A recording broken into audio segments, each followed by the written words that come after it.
Ando, Darlington 2, Chorley 3. Just how good does that sound under the circumstances? Yeah, unbelievable. Obviously, yeah, we had a rocky start. Getting here, travelling, several crashes on both motorways. Lads getting here independently. Had to start the game late. Got 1-0 down after 12 minutes. Get ourselves back into it.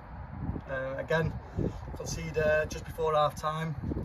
Obviously, tough time to concede, going at 2-1 down, and I still, me and the gaffer, we still believed in that we could win the game. Now, Darlington are a top side, and we knew it was going to be a hard game coming here today. And for the first 15-20 minutes, they showed that. They showed how good they've recruited really well this season, and they look really strong. And it was tough for the first 20 minutes. I'd say we didn't really get to grips with their movement, didn't really get to grips with their shape and the way they were playing. They were able to come inside and getting to wide areas, putting balls in the box, and really making us defend and work. But yeah, just obviously to come out at the end of the game 3-2 winners is such a relief, but also like the boys' testament.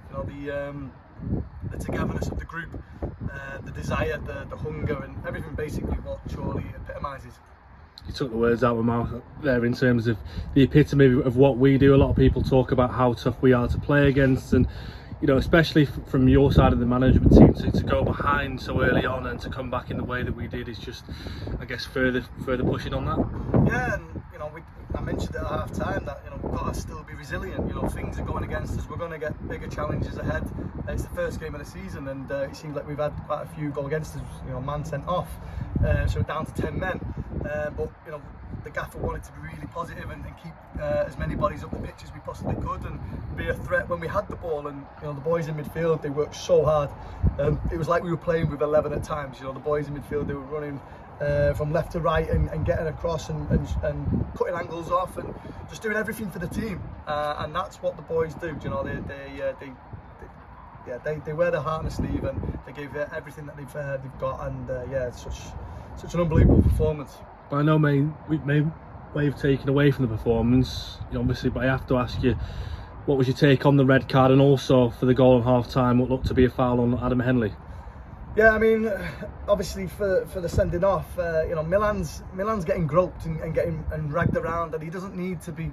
We were getting the possession of the ball, and he didn't need to do anything. So I'm not fully sure on if the incident happened. There was a mention that he punched the player. Now he said he didn't, and obviously we can only watch that back on the footage. And if he has, then he's obviously needs to get sent off. But if he hasn't, and he says he hasn't, then it's just one of those things that's gone against us today. But we've got 3 points.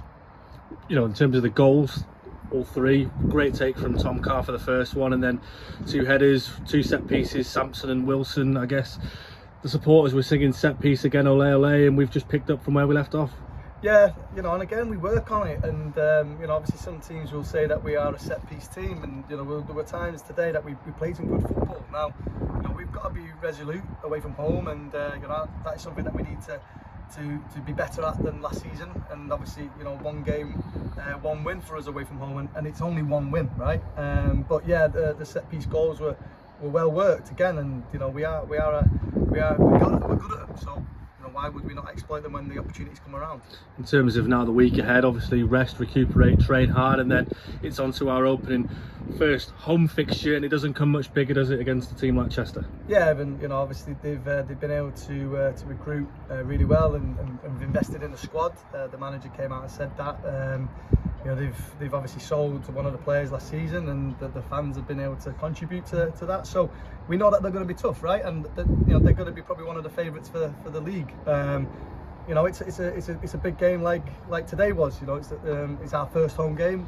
We want to set our stall out at home, and we're looking forward to it. Obviously, we've got a few days in between, so the boys will have to rest up, and we'll have to get on the training ground and work on a few things. And it was just amazing to see the lads that didn't get on the pitch, how buzzing they were for the team. And again, we've talked about it, we need more than 11 players in the squad to be successful. So you know, hopefully yeah, many lads get opportunities, but you know, we'll be raring to go, and we'll be prepared for a tough game. And just finally from me, a word for the fans at the end there. Must be really good to see them back out there in such good numbers, and also, you know, the celebrations at the end between the fans and the players was just brilliant.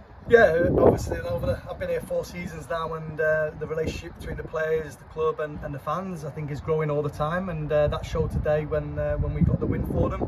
You know, again, they've travelled in the numbers. They've made some noise for us, and yeah, it's always great to celebrate with them, and you know, it's singing players' names and the gaffers' songs and all those things, and it's really nice that we can put a smile on their faces today.